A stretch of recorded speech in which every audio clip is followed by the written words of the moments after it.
What's up, YouTube? It's Bianca J, and I'm back with another word. And so, you guys, the title of today's word is going to be titled Boaz season, right? And so, about a year or two ago, the Lord had me to go and try out this new restaurant. I did do a word on that, you guys. And so, if you aren't familiar with that word, go back and rewatch it. If you have not yet watched it, do go back and watch it for the first time. But it was titled Boaz season, and so it was this new restaurant in the area that I lived in, and I noticed that the name of the restaurant was called Boaz. And so I had been riding past this restaurant for a few days, and so finally I decided, okay, I'm going to go in here, right?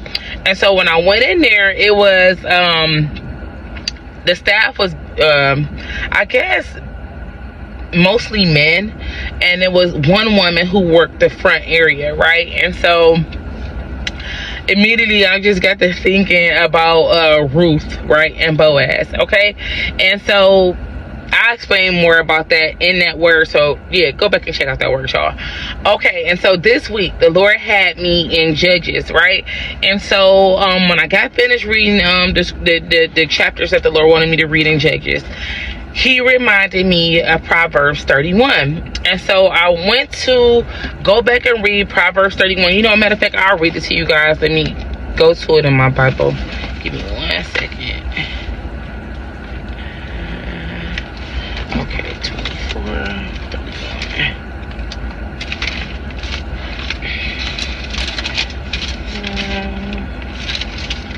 31. Okay, so I'm going to start in verse 10. So Proverbs 31 verse 10.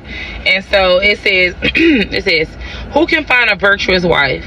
For her worth is far above rubies.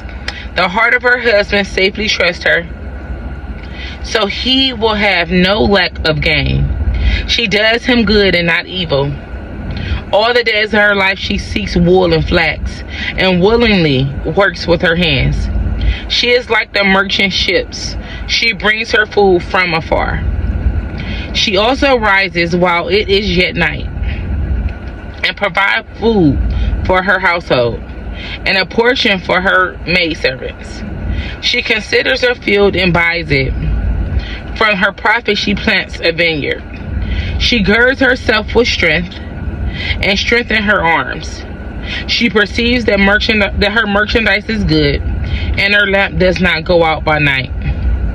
She stretches out her hands to the distaff, and her hands hold the spindle. She extends her hand to the poor. Yes, she reaches out her hands to the needy. She is not afraid of snow for her household, for all her household is clothed in scarlet. She makes a tapestry for herself. Her clothing is fine linen and purple. Her husband is known in the gates. When he sits amongst the elders of the land, she makes linen garments and sells them, and supplies sashes for the merchants. Strength and honor are her clothing. She shall rejoice in the time to come.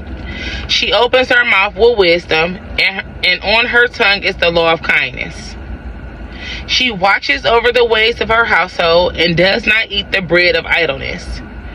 Her children rise up and call her blessed, her husband also, and he praises her. Many daughters have done well, but you exceed them all. Charm is deceitful and beauty is passing, but a woman who fears the Lord, she shall be praised. Give her of the fruit of her hands, and let her own works praise her in the gates. Okay, so that's Proverbs 31 verses 10 through 31, right? And so you guys, so once I got finished reading Proverbs 31, I began to close my Bible, but as I'm trying to close my Bible, it lands on Ruth 2, right? And so I'm like, okay, Lord. And so all this week the Lord has been saying, Boaz is coming, Boaz is coming, Boaz is coming. So I'm here to tell somebody that Boaz is coming. Boaz is on his way, right? The Lord is getting ready to bring this thing together, and it will be in an unexpected, unimaginable way, right? This thing is about to come to pass swiftly, right? And so this week I'm going through like some old things that I had in the drawer, right? And so I come across an envelope, and so in this envelope I open it up. It's like a magnet to go on the refrigerator. It says save the date, so big, right? And so it was actually from a friend of mine when she got her husband proposed to her on stage back in 2016 or 2017, right, during a performance. And so that was inside of that envelope, that mail, right? And so I'm like, save the date. Okay, Lord, I got it. And so the Lord also had reminded me of a word that I gave I want to say last year in June. It was titled Save the Date.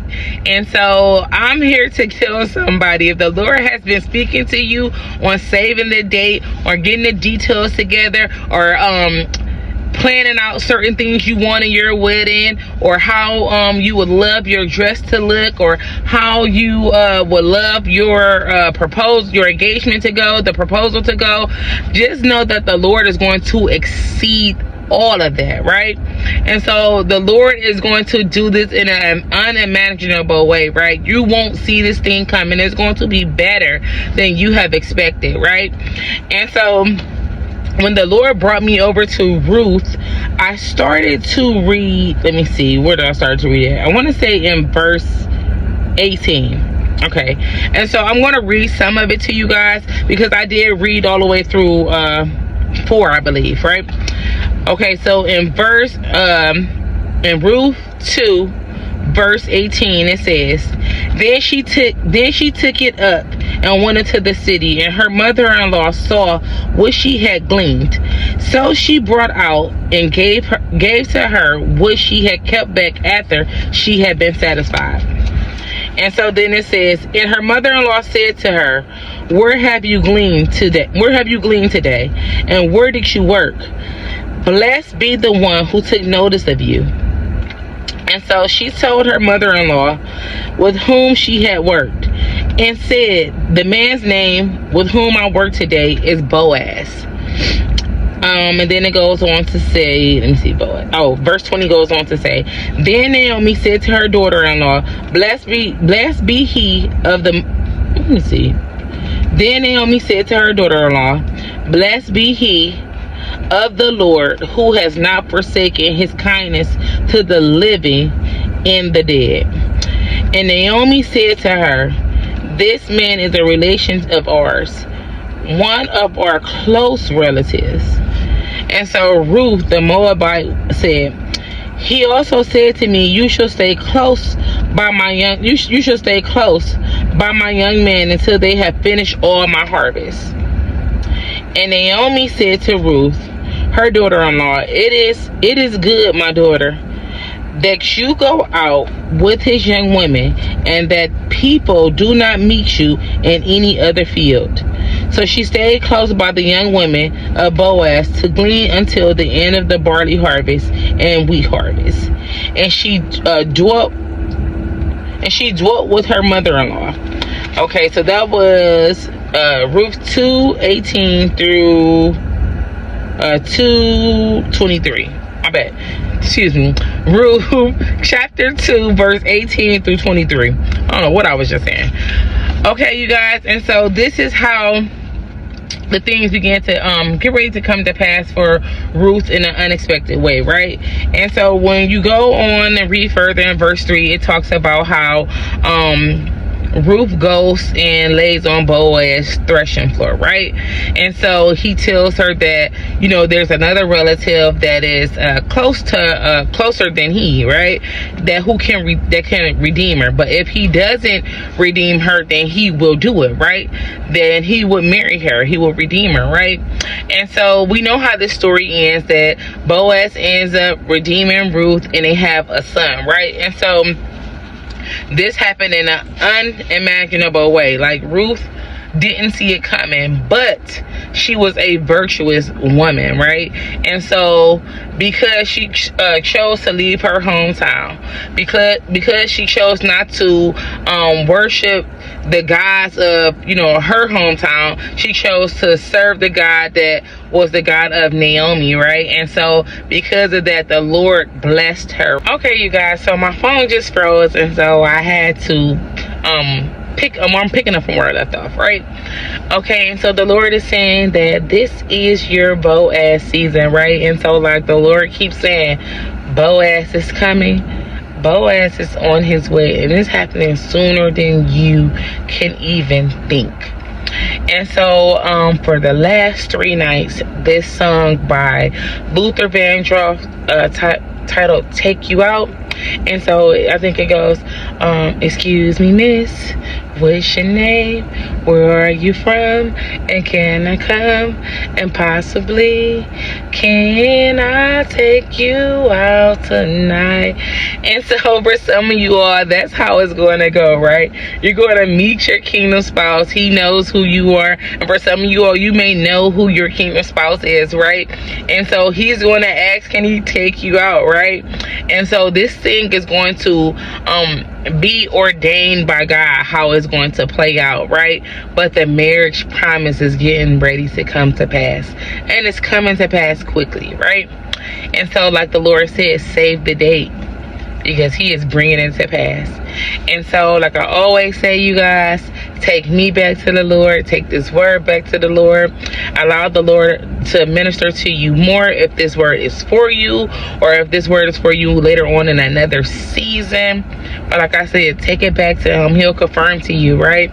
And so this is the end of this video. Until my next video, you guys, stay focused and be blessed, and I'll see you in my next one. Bye.